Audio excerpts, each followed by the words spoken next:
E aí galera, tudo bem? Como é que tá? Tudo tranquilo?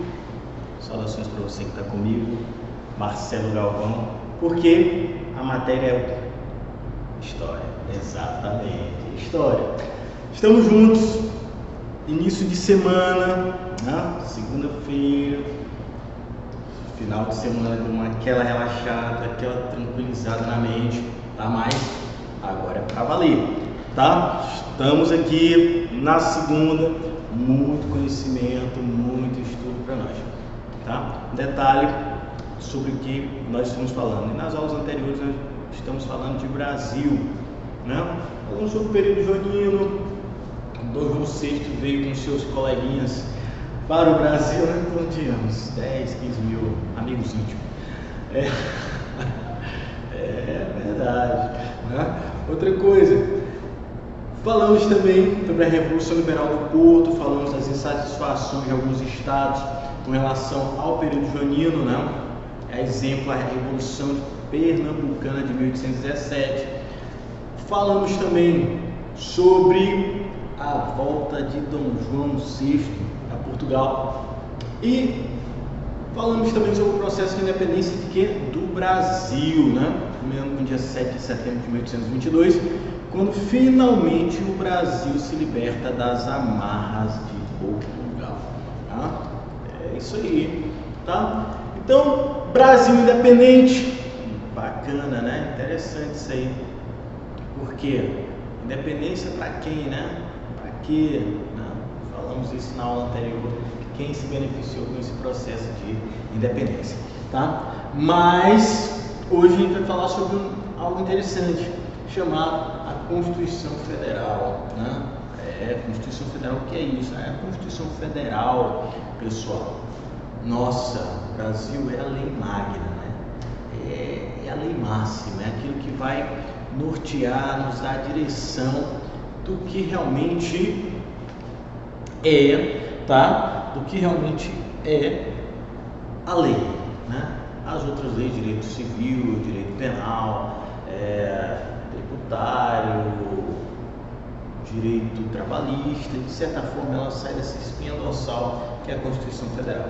É isso que nós vamos falar hoje, tá? É chamada Constituição do Brasil,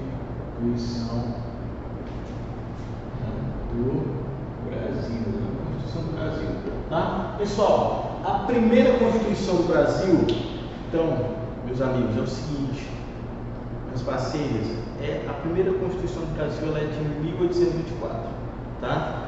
O Brasil é um negócio interessante agora, porque o Brasil, se você for pensar, o Brasil teve em torno de 7 constituições, verdade.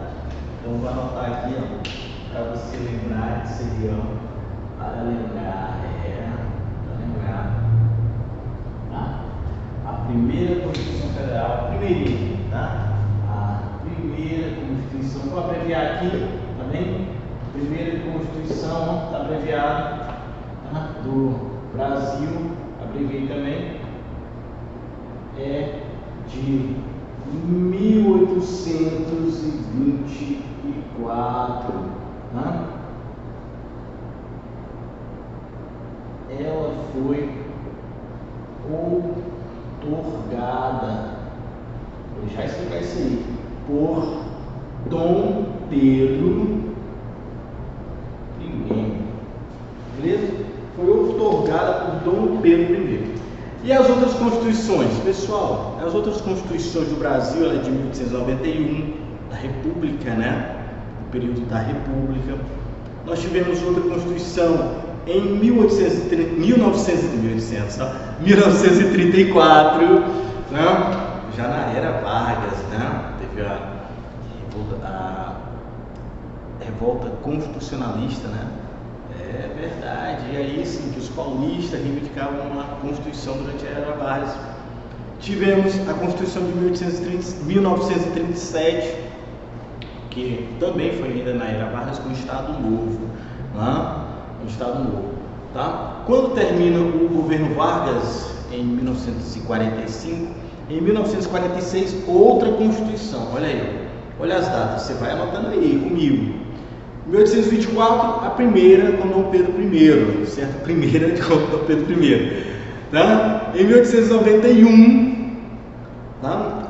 No início da República, a gente tem a segunda Constituição. Em 1934, a gente tem a terceira Constituição, durante a Era Vargas. Tá? Em 1937, a gente tem a quarta, ainda na Era Vargas, mas já com o Estado Novo, né? O início do Estado Novo.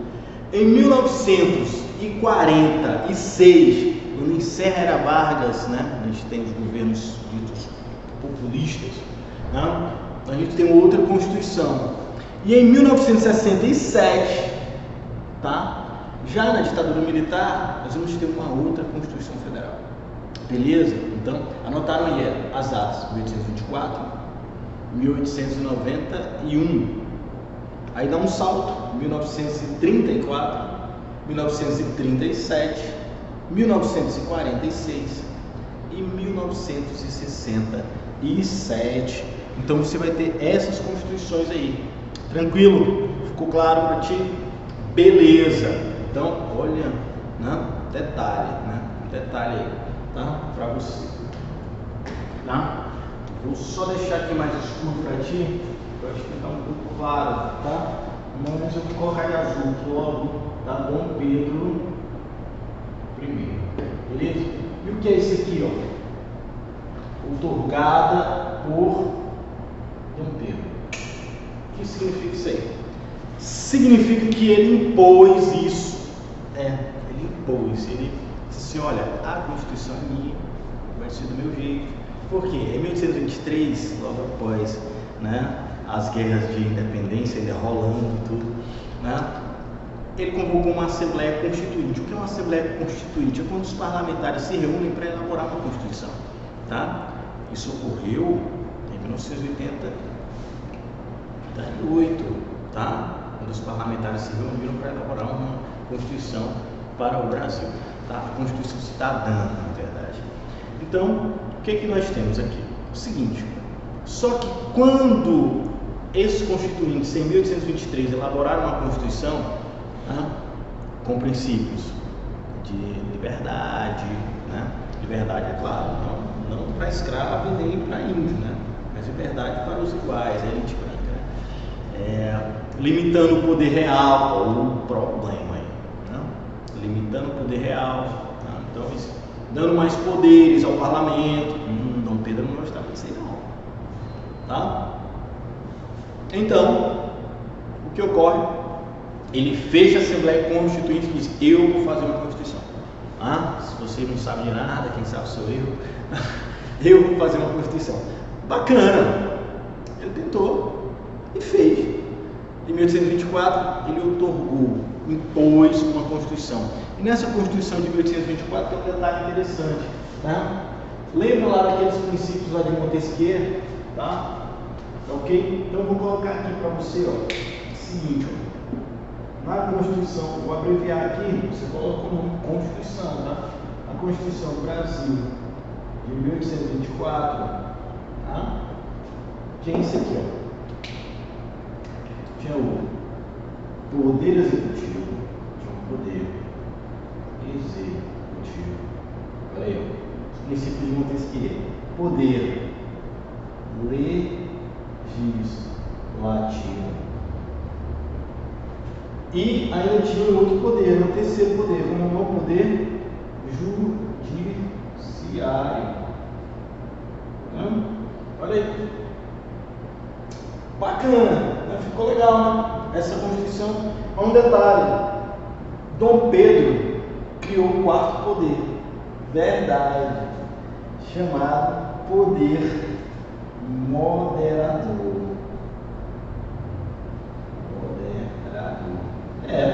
Estranho. Você já ouviu falar disso aí? Já? Primeira vez, né? Olha um detalhe aqui, ó. O que era esse poder moderador? O seguinte: poder executivo, nós até falamos lá quando a aula de iluminismo, né? Aquela divisão, o poder ele é muito grande para estar nas mãos de uma única pessoa.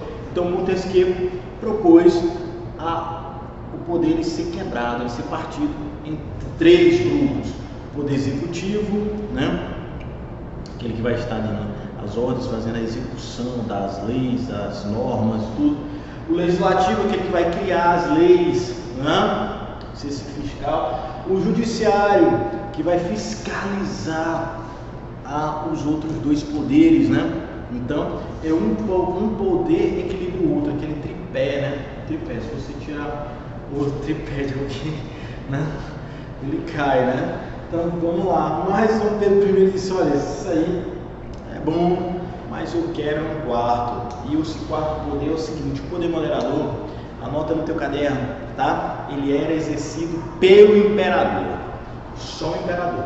Então, o imperador tinha um poder executivo, ok? Tá? E ele, além do poder executivo, ele também tinha um poder moderador. Ou seja, o poder moderador, pessoal, era um detalhe, ele era o 4º poder, mas ele estava acima dos outros 3 poderes. É verdade. Tá? Estranho, né?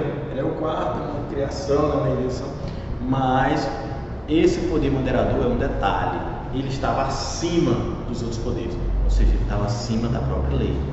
Tá? Então, a Constituição de 1824 trouxe essas inovações aí. Mas lembra, o imperador mesmo, né? Rei ou imperador, né? O imperador a gente fala quando ele governa diversos territórios, né? Que transcende aquele território mínimo, né? Então, o imperador, né? O Brasil, como tem extensões quase que continentais aí, né? O Brasil, então, o imperador Dom Pedro, então, o termo, ele criou esse poder moderador aqui, onde ele estava acima das outras leis, ele estava acima dos outros poderes. Tá? Então, em tese, você vai pensar, é absolutismo? Exatamente, era absolutista mesmo, tá? Não tem aqui para onde correr. Tá? O absolutismo está aqui presente dentro dessa órbita aqui. Tá bem? Pessoal, tá? Detalhe para você anotar aí, tá bom? No caderno. A Constituição de 1824, que foi essa primeirinha, ela não trouxe muita inovação não. Escravo continua escravo, tá? O índio continua sendo renegado pela sociedade, ok? Então ela trouxe mais para benefícios para a elite, né? Falar sobre a propriedade privada, né? Sobre a questão dessas invasões e tudo, tá? Para nortear as leis, né? Outro detalhe interessante aqui no Império é que o senador era vitalício, e o cargo de senador era vitalício, tá? No Império, coloca aí, tá? No Império,